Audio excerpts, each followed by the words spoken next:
بات چل رہی تھی پاکیزہ راستہ. اللہ تعالیٰ نے اس دنیا کو جو بنایا ہے یہ ٹیمپریری ہے، وقتی ہے، اور اس کو اتنا خوبصورت بنایا کہ جو ہمارا ہمیشہ ہمیش کا گھر ہوگا، جو جنت ہے، پھر وہ کتنا خوبصورت ہوگا. تو اس کے بارے میں بات چل رہی تھی جنت کی. اللہ کے دیدار سے واپس آئیں گے جنتی لوگ، جنت میں اللہ تعالیٰ کا دیدار کریں گے. وہ وہاں کی نہروں کا منظر بتایا کہ ہمارے سروں کے اوپر وہ نہریں ہوگی جس میں مچھلیاں باہر نکالے گی اپنا سر اور پوچھے گی کہ تم مجھے کیسا کھانا چاہتے ہو، سب کچھ. پھر جنت کے اندر اللہ تعالیٰ ہر ایک کو ایک ایک حور دے گا. تو فرمایا یہ تو ولدینا مزید، ملتا ہی رہے گا جنت میں ہدیہ اور تحفہ. پھر اللہ کے دیدار سے جب واپس آئے گا یہ جنتی، جنت میں جانے کے بعد جنت میں، تو اس کی بیوی اسے پکارے گی. اللہ کے دیدار کے بعد جب واپس آئے گا تو اس کی بیوی اسے پکارے گی، جنت کی حور، یا ولی اللہ. یوں موڑ کے دیکھنا چاہے گا، ایک نظر ادھر پڑے گی اور ایک نظر دائیں بائیں نظارے پر پڑے گی. وہ دائیں بائیں کے نظارے ایسے ہوں گے کہ 40 سال کھڑا ایسا دیکھتا رہے گا، 40 سال کھڑا ایسا دیکھتا رہے گا، بس ایسے ہی دیکھتا رہے گا، ایسا دیکھتا رہے گا. دیکھنے کی چاہت اب اللہ پوری کر رہا ہے.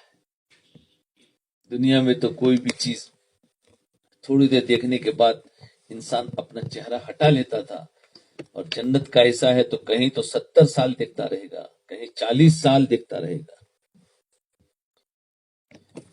اللہ اکبر. ایک جنید جمشید جو تھے، جو 4 مہینے لگا رہے تھے، وہ گانے والا جو گلوکار تھا بڑا مشہور، تو مجھے بتا رہا تھا کہ ہم لمبے سے لمبا گانا 3.5 منٹ کا بناتے ہیں. لمبے سے لمبا گانا 3.5 منٹ کا بناتے ہیں. 3.5 منٹ سے لمبا گانا نہیں بنا، لوگ بور ہو جاتے ہیں. تو یہ ایسے اپنے تخت پر دراز ہوگا. جنت کا دیکھو، 2 لڑکیاں سر پر بیٹھی ہوگی، 2 پاؤں کی طرف بیٹھی ہوگی. یہ ان سے کہے گا میں دنیا میں گانا نہیں سنتا تھا، اللہ نے حرام کیا تھا، میں نہیں سنتا تھا. تو یہ اسے کہے گی تم نے کس حرام چیز کا نام لے دیا، تم ہم سے سنو، ہمیں تمہیں جنت کا گانا سناتی ہے. تو یہ گائے گی 4، اور اس کے ساتھ جو دائیں بائیں کے درخت ہے ان کو ہوا چھیڑے گی تو پتوں اور ڈالیوں میں ٹکراؤ ہوگا. کیونکہ گانے میں جو میوزک ہوتا ہے نا تو اس سے تھوڑا سا لذت بڑھ جاتی ہے. تو اب یہ جنت کی حوریں گائے گی، اور جو دائیں اور بائیں جو درخت ہوں گے اور اس کے اندر وہ ٹہنیاں جو ہلے گی تو وہ ایک دوسرے سے ٹکرا کر ایک میوزک پیدا ہوگا. ان کو ہوا سے ہلیں گے تو پتوں اور ڈالیوں میں ٹکراؤ ہوگا. اس ٹکراؤ سے ایک میوزک، ایک سرور، ایک آواز شروع ہوگی. ان کی آواز اور اس کا ساز یہ دونوں مل کر ایک ایسا منظر پیش کریں گے کہ یوں ہی بیٹھا بیٹھا 70 سال سنتا رہے گا، اس کا جی نہیں بھرے گا. یہاں تو گانا 3 منٹ سے زیادہ کوئی نہیں سنتا، اور جنت میں وہ جو گانے شروع کرے گے، اور وہاں تو سب چیز اوریجنل ہوگی نا، گانا بھی اوریجنل، اور پھر جو میوزک ہے درختوں کے پتوں کا وہ بھی ایک اوریجنل. تو فرمایا 70 سال سنتا رہے گا، اس کا جی نہیں بھرے گا.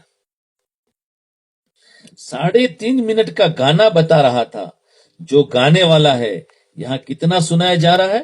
70 برس سن رہا ہے، اور اس کا نشہ چڑھتا جا رہا ہے، چڑھتا جا رہا ہے، چڑھتا جا رہا ہے، اور چڑھ ہی رہا ہے. وہ رک جائے وہ رک جائے گی، اس کا دل نہ ہوگا کہ یہ بس کرے، یہ نہیں چاہے گا کہ یہ بس کرے۔ اللہ پر کیا منظر ہوگا،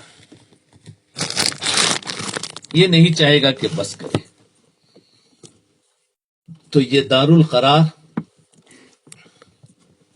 جہاں اللہ نے ہمیشہ ٹھہرانا ہے اور رکھنا ہے، یہاں گھر بنتا ہے۔ یہاں جو گھر ہے نا دنیا میں، یہاں گھر بنتا ہے، پرانا ہونا شروع ہو جاتا ہے۔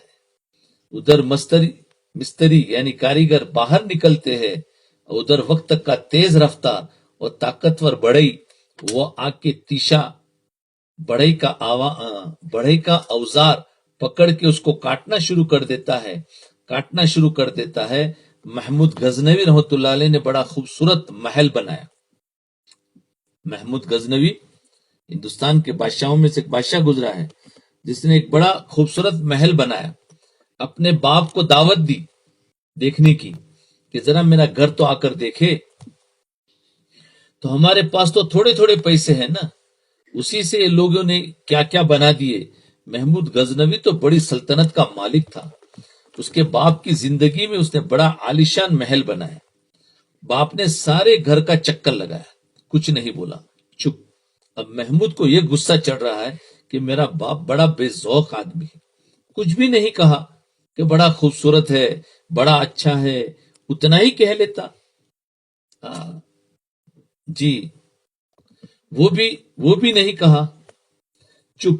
جب باہر آنے لگا تو اس نے خنجر نکالا اور دیوار پر جو نقش و نگار تھے اس پہ ایسے خنجر مارا، ایک خنجر کی ایک نوک بھی برداشت نہیں کر سکے، اور جو نقش و نگار تھے وہ ٹوٹ گئے۔ یہ چیزیں محنت کے لیے نہیں، محنت کا میدان تو کوئی اور ہے، یہ نہیں جس پہ تو نے محنت کی ہے۔ جی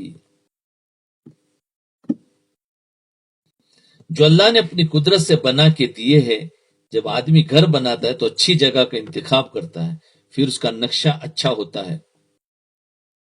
جی تو باپ نے بتا دیا کہ بیٹا تو نے جو گھر بنایا ہے یہ فنا ہونے والا ہے۔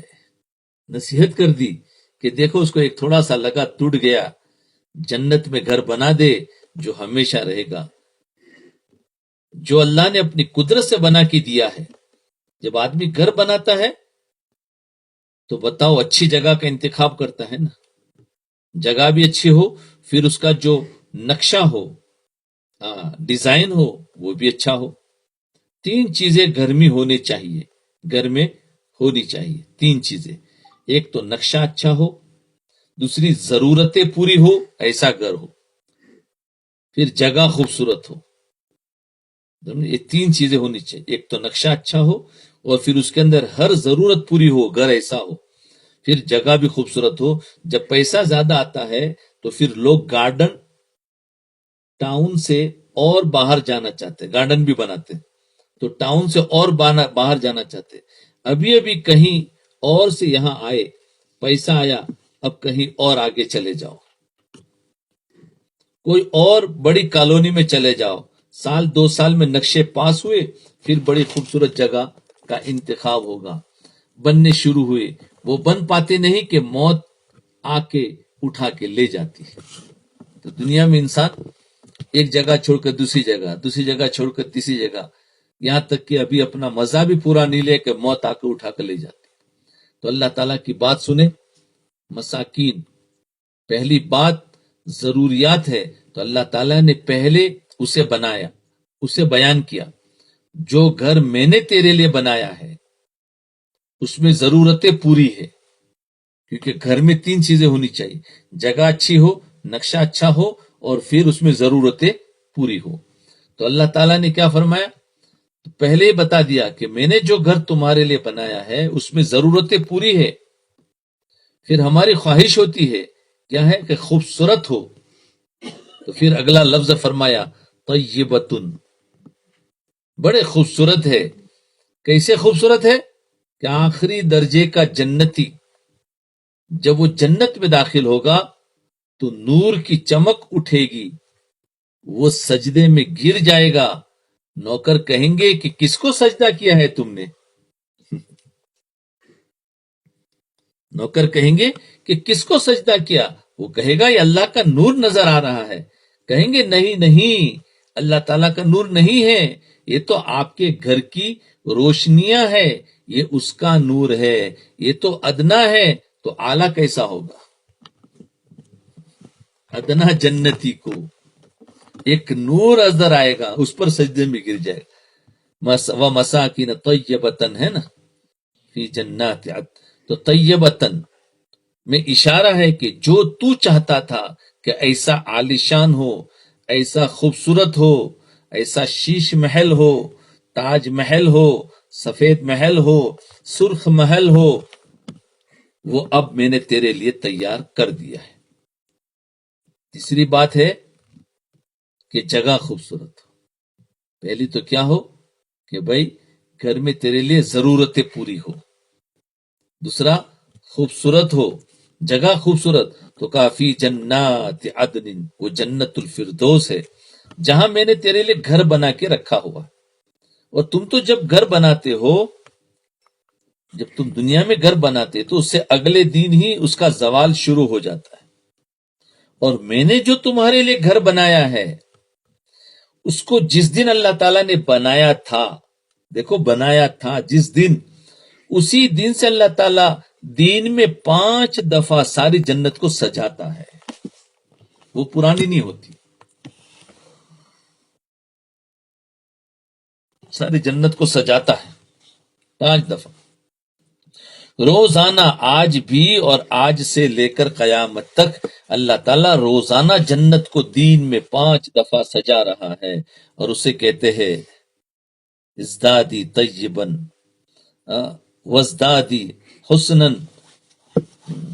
یہ جنت میرے دوستوں کے لیے ہے، خوبصورت ہو جاؤ. یہ جنت میرے دوستوں کے لیے خوبصورت ہو جاؤ، میرے دوستوں کے لیے پاکیزہ ہو جاؤ. پاکیزہ راستہ ہوگا تو پاکیزہ ملے گا. بھائی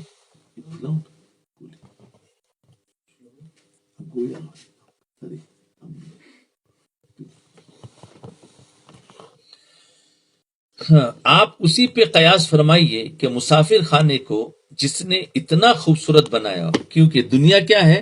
یہ مسافر خانہ ہے، یاد رکھنا. یہ ٹیمپریری جگہ ہے، ٹیمپریری جگہ کو مسافر خانہ کہتے ہیں. ہاں، مسافر خانے کو جس نے اتنا خوبصورت بنایا ہو، اس نے اصل گھر کو کیسا بنایا ہوگا؟ پھر جب کہ اس کی دعوت بھی دے رہا ہو، یطاف علیہم بصحاف من ذہب و اکواب، تمہارے چاروں طرف شراب کے کنویں کے جام سونے کے بھرے ہوئے. وفیہا ما تشتہی الانفس وتلذ الاعین وانتم فیہا خالدون، اور اس میں تمہاری آنکھوں کی ٹھنڈک کا سامان بھی ہے، اور نفس کی خواہش کا انتظام بھی ہے، اور تم اس میں ہمیشہ رہوں گے، کبھی نکالے نہ جاؤں گے. اب یہ گھر ہمارا ہوگا. دیکھو، کیونکہ گھر تو اپنا وہ ہے جس میں سے کوئی نکال نہ سکے.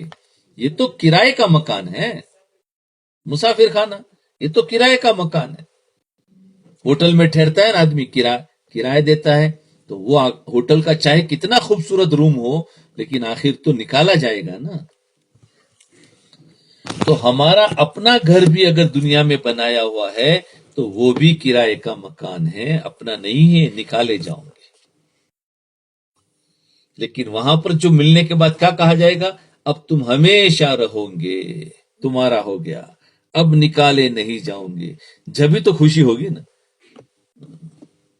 یہاں تو موت کا ڈر ہر وقت سر پہ کھڑا ہے، بنایا تو ہے لیکن ایک دن ہمیں نکال دیا جائے گا.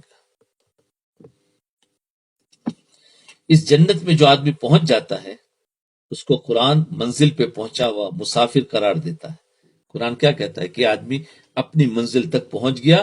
کب سے سفر کر رہا تھا؟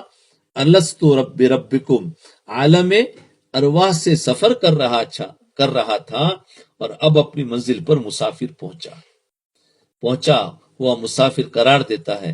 اور اس منزل سے جو بھٹک جاتا ہے اس کو قرآن منزل کا کھویا ہوا مسافر قرار دیتا ہے. میں بات تو یہ بتانا چاہتا تھا، وہ تھوڑی سی جنت کی تفصیل شروع میں آ گئی، ایسے ہی غیر اختیاری طور پر کہ ہم اپنی طرف سے اپنی منزلیں طے کیے بیٹھے ہیں، ہے نا؟ ہم اپنی طرف سے اپنی منزلیں، مجھے یہاں تک کیا پہلی بات جو کیا ہوئی تھی کہ ہر انسان نے اپنا ٹارگیٹ بنا دیا ہے نا، کہ مجھے یہ کرنا ہے، اور اس حساب سے وہ محنت شروع کر دیتا ہے۔ تو اس پر بیچ میں بات آ گئی تھی کہ انسان محنت کرتا ہے لیکن کبھی کبھی اس کا پھل وہ دیکھتا بھی نہیں ہے اور دنیا سے چلا جاتا ہے۔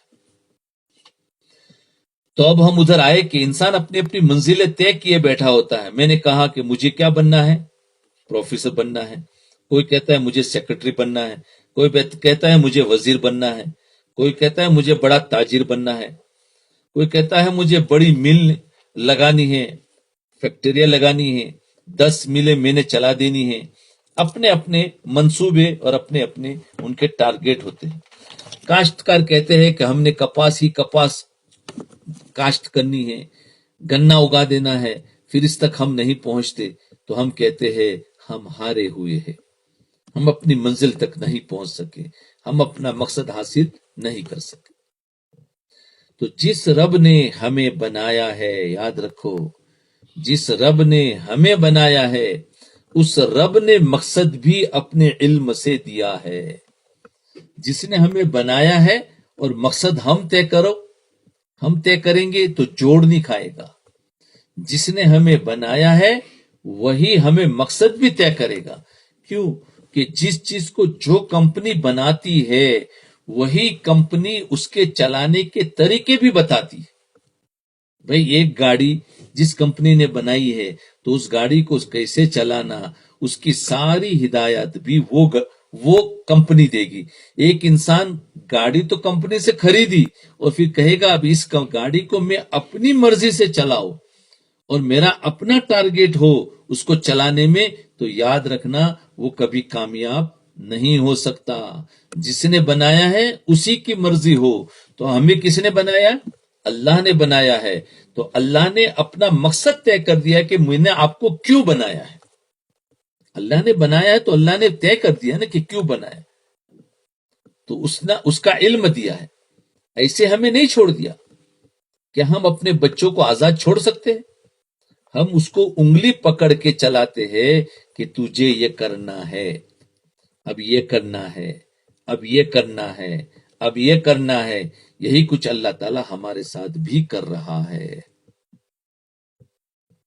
کہ تم کچھ بھی نہیں، تم بچے ہو، وہ کرو جو میں کہہ رہا ہوں، وہ کرو جو میں کہہ رہا ہوں، اور یہ کرو اور یہ کرو۔ تو اللہ تعالیٰ یوں کہہ رہے فَمَنْ زُحْزِحَ عَنِ النَّارِ وَأُدْخِلَ الْجَنَّةَ فَقَدْ فَازَ، جو دوزخ سے بچ گیا اور جنت میں پہنچ گیا وہ کامیاب ہو۔ دیکھو ہم نے اپنا مقصد طے کیا، کسی نے کہا مجھے بزنس مین بننا ہے، کسی نے کہا مجھے فیکٹری لگانا ہے، کسی نے کہا مجھے آفیسر بننا ہے، کسی نے کہا مجھے پرائم منسٹر بننا ہے۔ یہ اپنا اپنا طے کیا۔ اللہ تعالیٰ نے ہمیں بنایا ہے اور اللہ نے ہمیں مقصد طے کر کے کیا ہے، فرما دیا تمہارا مقصد کیا ہے کہ دوزخ سے بچ جاؤ اور جنت میں پہنچ جاؤ، تو یہ تمہاری کامیابی۔ دوسری طرف فرمایا فَمَنْ ثَقُلَتْ مَوَازِينُهُ فَأُولَئِكَ هُمُ الْمُفْلِحُونَ، فرمایا جس کی نیکیوں کا پلڑا وزنی ہو گیا یہ کامیاب ہو گیا۔ وَمَنْ خَفَّتْ مَوَازِينُهُ فَأُولَئِكَ الَّذِينَ خَسِرُوا أَنفُسَهُمْ فِي جَهَنَّمَ خَالِدُونَ، جس کی نیکیوں کا پلڑا ہلکا ہو گیا یہ ناکام ہو گیا، یہ ناکام ہو گیا۔ تو دیکھو میرے بھائیو، اللہ تعالیٰ منزل قرار دیتا ہے۔ اللہ نے منزل طے کر دی ہے۔ کیا ہے منزل ہماری؟ کیا ہے؟ جنت۔ یاد رکھنا ہماری منزل دنیا نہیں ہے، ہماری منزل تاجر بننا نہیں ہے، یہ سب ضرورت ہے۔ ہماری منزل حکومت حاصل کرنا نہیں ہے، ہماری منزل جنت تک پہنچنا ہے۔ اور جنت سے ہٹ کر جہنم میں چلے جانا ہمارا اپنی منزل کو کھو دینا ہے، گم کر دینا ہے۔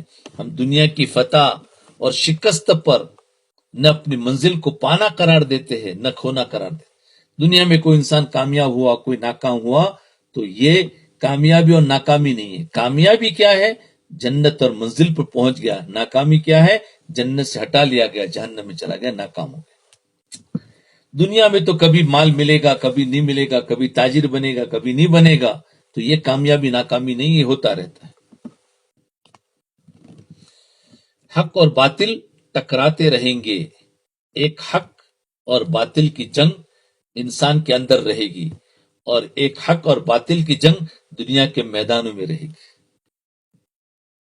ایک اپنے اندر ایک جنگ ہے، پتہ ہے نا، حق اور باطل کی، اور ایک باہر ہے حق اور باطل کی جنگ.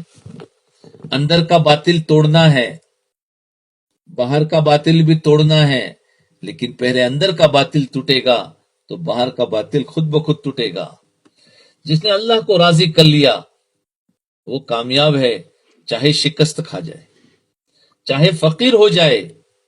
جس نے اللہ کو ناراض کر دیا وہ ناکام ہے، چاہے فتح پا جائے، چاہے وہ مالدار ہو جائے، چاہے وہ مشہور ہو جائے، چاہے اس کا شہرہ ہو جائے، اس کا ڈنکا بجنے لگے، لیکن وہ ناکام ہے جس نے اپنے اللہ کو ناراض کر دیا. وہ کامیاب ہے جس نے اپنے اللہ پاک کو راضی کر لیا. یہ مضمون قرآن بہت زیادہ بار لاتا ہے، بیان کرتا ہے کہ ہم اپنی زندگی کی منزل سمجھے کہ ہماری منزل کیا ہے، ہمارا راستہ کیا ہے، ہم نے پہنچنا کہاں ہے. اس کے لیے اللہ تعالیٰ مختلف تعبیرات لاتے ہیں تاکہ ہم پہ بات واضح کی جا سکے. یہ وہ مخصوص مضمون ہے جس میں بڑی دنیا پھیل ہوئی ہے، دنیا پھیل ہوگی. انہوں نے رنگ و روپ کو اصل بنا کر اس پر جان کھپا دی. جب موت آئی تو خالی ہاتھ کھڑے ہوئے تھے اور چلے گئے، کچھ بھی نہیں کمایا. اللہ کا راضی ہو جانا اور جنت میں پہنچ جانا یہ ہے ہماری کامیابی، اور اللہ کا ناراض ہو جانا اور جہنم میں چلے جانا یہ ہے ہماری ناکامی.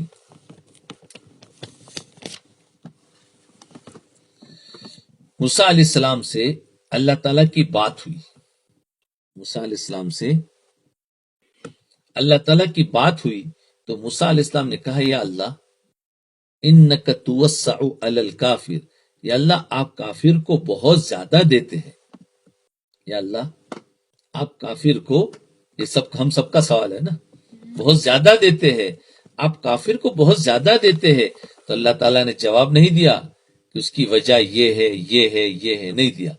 اللہ تعالیٰ نے دوزخ کا دروازہ کھول دیا کہ ذرا دیکھو میں نے کافر کے لیے کیا تیار کیا ہے، ذرا دیکھو.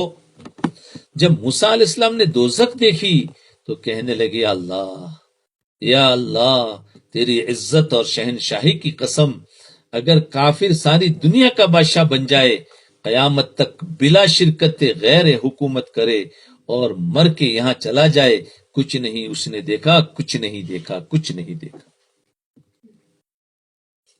تمہیں سوال ہو رہا ہے کہ کافر کو بہت زیادہ مل رہا ہے، میں نے اس کے لیے کیا تیار کیا وہ ذرا دیکھو.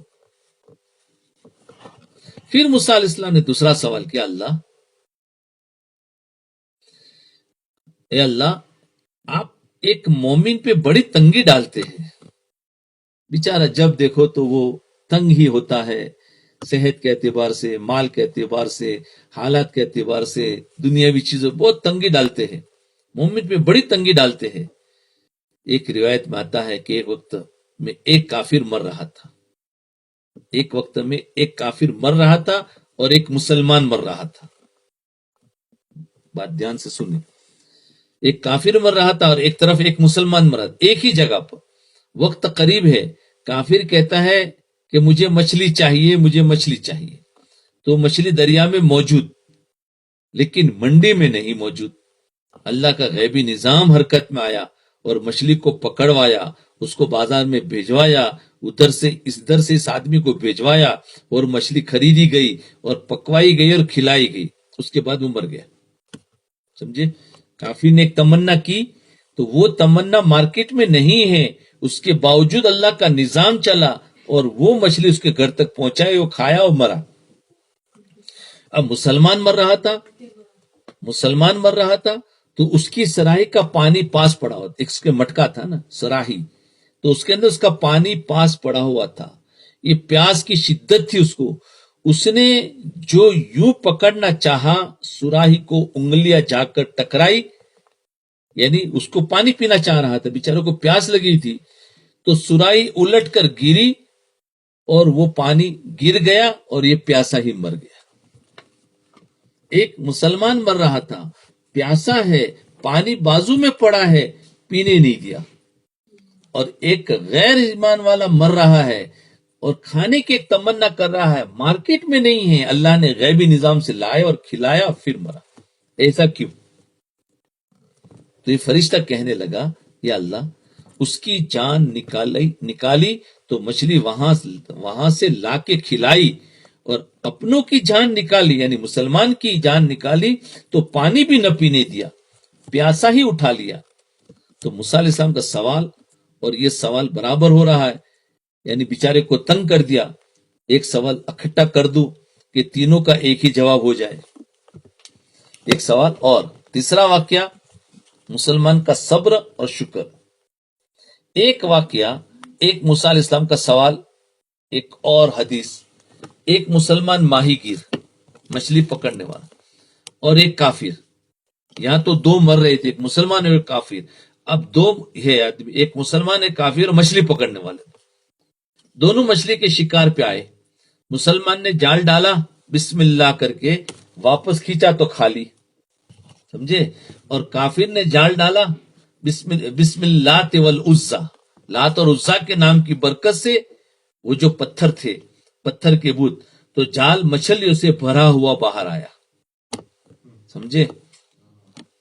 پھر مسلمان نے کہا آج ہمیں ایسے ہی بہکاتے ہیں کہ دیکھو تمہارے اللہ کا نام لیا، بچوں کو اسکولوں کے اندر کہ تمہارے اللہ کا نام لیا تو دیکھو کچھ نہیں ملا، اور انہوں نے جیسس کا نام لیا تو اوپر سے چاکلیٹ گر رہی ہے، پتہ نہیں کیا کیا کہ دیکھو تو کون دیتا ہے؟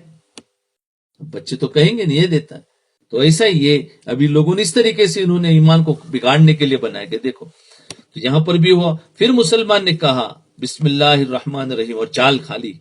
کافر نے کہا لات اور عزیٰ کی نام سے، تو جال بھرا ہوا۔ شام تک شکار ہو رہا ہے، کافر کی مچھلیاں اور کشتی بھر رہی ہے، اور مسلمان ہر دفعہ خالی خالی خالی واپس آ رہا ہے۔ آخری دفعہ جال ڈالا کافر نے، اور آخری دفعہ ڈالا مسلمان نے، کافر کا جال دگنا بھر کے آیا، اور مسلمان کے جال میں ایک مچھلی آئی پورے دن میں۔ اس نے کہا یا اللہ تیرا شکر ہے۔ اس نے کیا کہا؟ ایک ملی۔ کہا اللہ تیرا شکر ہے، ایک پر بھی تیرا شکر ہے۔ اس کو جو نکالا، جال کھولا اور پکڑا، اس کو نکالا، پھر جال کھولا اور پکڑا، تو وہ بھی پھسل کے پھر پانی میں چلی گئی۔ لو، اس نے کہا اللہ، اس نے کہا یا اللہ یہ بھی تیرا شکر ہے۔ تو وہ فرشتہ جو مسلمان کا تھا وہ بیچارہ نہ رہ سکا، مسلمان کا فرشتہ وہ نہ رہ سکا۔ تو اب تین باتیں اکٹھے ہو گئی، تینوں کا ایک ہی سوال ہے، یا اللہ اپنے کو یوں تڑپا کے دیا، ترسا دیا، اور دشمنوں کو یوں بھر دیا، گھر دیا۔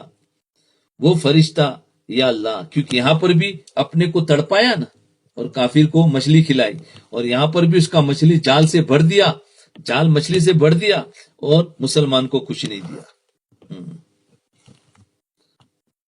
اور اوپر بھی جو تھا تینوں کا کہ کافر کو بہت زیادہ دیتے ہیں اور مسلمان کو تنگ کرتے ہیں۔ تو تینوں سوال ایک ہی ہے۔ تو فرمایا دشمنوں کو یوں بھر دیا، گھر دیا۔ وہ فرشتہ یا اللہ اسے پیاسا مارا اور اسے دریا سے مچھلی نکال کے کھلائی۔ تیسرا موسیٰ علیہ السلام کا سوال، یا اللہ آپ مسلمان کو بڑی تنگی دیتے۔ تینوں کا جواب اللہ نے ایک دیا۔ یہ تین مختلف واقعات ہے، مختلف زمانوں کے، جواب چونکہ ایک ہے اس لیے میں نے سب کو اکٹھا کر کے ایک جواب بنا دیا۔ اللہ نے یوں جنت کا دروازہ کھول دیا، جواب نہیں دیا، سمجھے؟ ہاں، اللہ تعالیٰ نے جواب نہیں دیا. موسیٰ علیہ السلام نے فرمایا آپ مسلمان کو تنگ کرتے ہیں اور کافر پر وسعت کرتے ہیں، تو پھر اللہ تعالیٰ نے جنت کا دروازہ کھول دیا. موسیٰ علیہ السلام نے کہا اس سے فرمایا دیکھو ذرا مسلمان کا گھر میں نے اس کے لیے کیا تیار کیا ہے، تو دیکھو تو ٹھکانہ تو دیکھو، جگہ تو دیکھو، میرے فرشتوں ذرا میری جنت تو دیکھو دیکھو دیکھو. ہاں،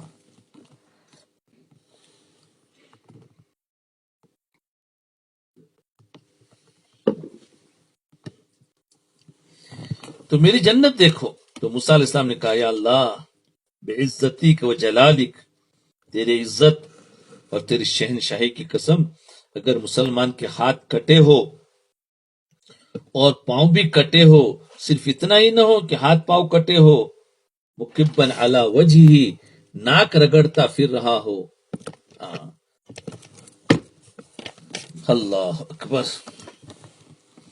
تو بھی مسلمان کو یہ جو ملنے والا ہے وہ دنیا کے مقابلے میں کچھ بھی نہیں، اس سے کچھ کتنا زیادہ ہے، تو سب بھول جائے گا. ہم جب پرائمری اسکول پڑھتے تھے اپنے گاؤں میں، ہمارے دادا تھے، انہی کا ڈیرا تھا، اسی ڈیرے یعنی مکان تھا کہ انہوں نے اسکول کے طور پر دیا ہوا تھا وہ مکان.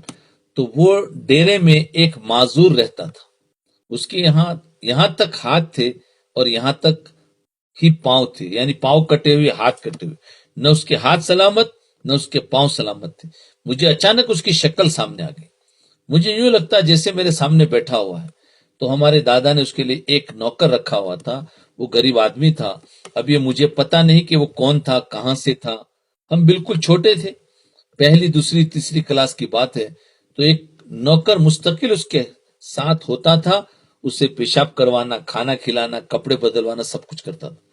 موسیٰ علیہ السلام کہہ رہے یا اللہ ایسا ہو مسلمان لیکن اس کی خبر گیری کرنے والا بھی کوئی نہ ہو، وہ ناک رگڑتا پھر رہا ہو، ایسا تو 1 گھنٹہ بھی عذاب بن جاتا ہے.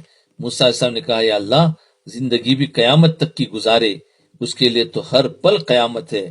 لیکن موسیٰ علیہ السلام کہہ رہے ہیں قیامت تک زندہ رہے، ہاتھ پاؤں کٹے ہو، ناک رگڑتا زمین پہ چلے، لیکن اگر مر کے یہاں پہنچ جائے یا اللہ تو اس نے تو کوئی دکھ نہیں دیکھا، مزے ہی مزے. یعنی جنت میں اگر پہنچ جائے تو اپنے سارے دکھوں کو بھول جائے گا. جس کے ہاتھ اور پیر کٹے ہوئے ہو تو اس کو کتنا دکھ ہوتا ہے بتاؤ، لیکن جب جنت کو دیکھے گا تو سارے دکھ کو بھول جائے گا. اس لیے اس دنیا کے اندر جو دکھ ہے یاد رکھو یہ کوئی دکھ نہیں ہے، کوئی دکھ نہیں ہے.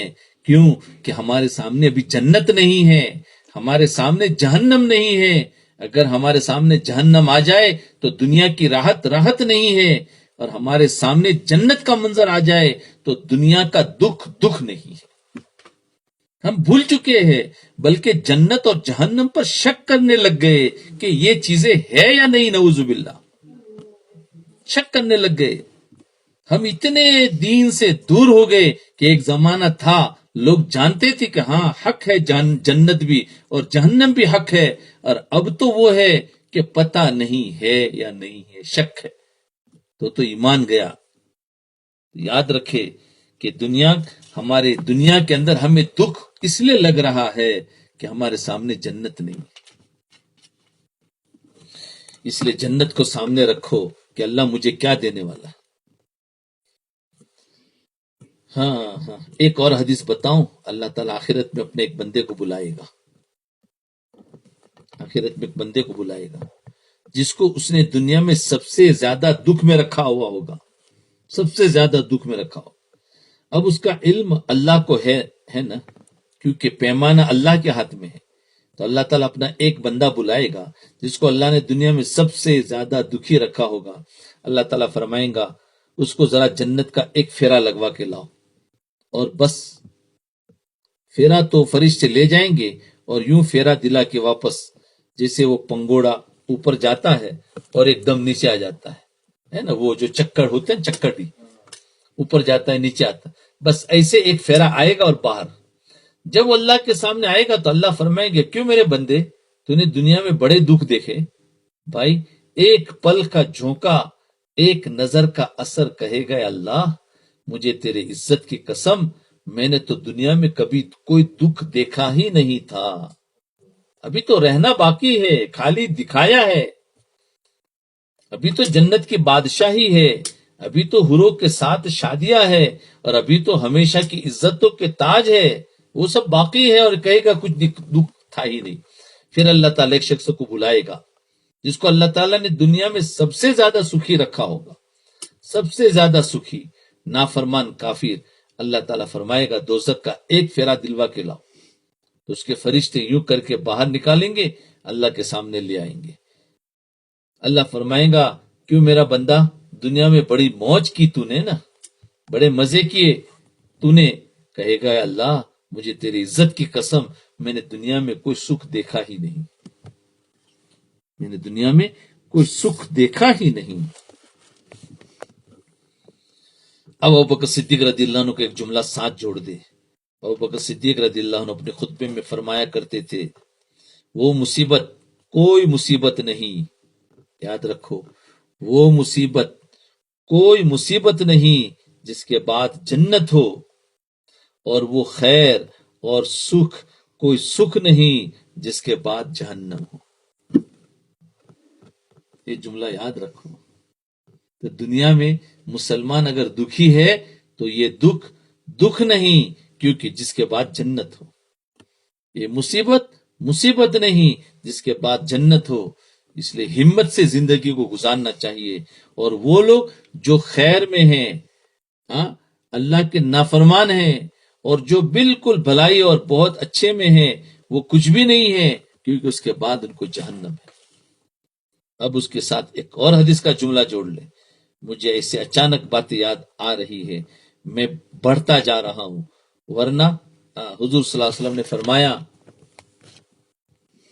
یاد رکھو ہر قسم کی ہما قسم کی عزت کامیا، بھلائی، چین، سکون، راحت کی جگہ جنت ہے۔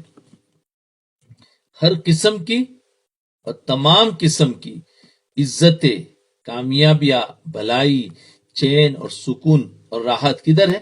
جنت میں۔ آپ دنیا کے اندر ہم ڈھونڈے کہ ہر طرح، ہاں دنیا میں کچھ سکون ملے گا، کچھ چین ملے گا، کچھ تکلیف آئے گی، لیکن ہر وقت چین یہ نہیں، یہ جنت ہے۔ یاد رکھو ہر قسم کی مصیبت، تباہی، عذاب، بربادی، تکلیف کا ٹھکانہ جہنم۔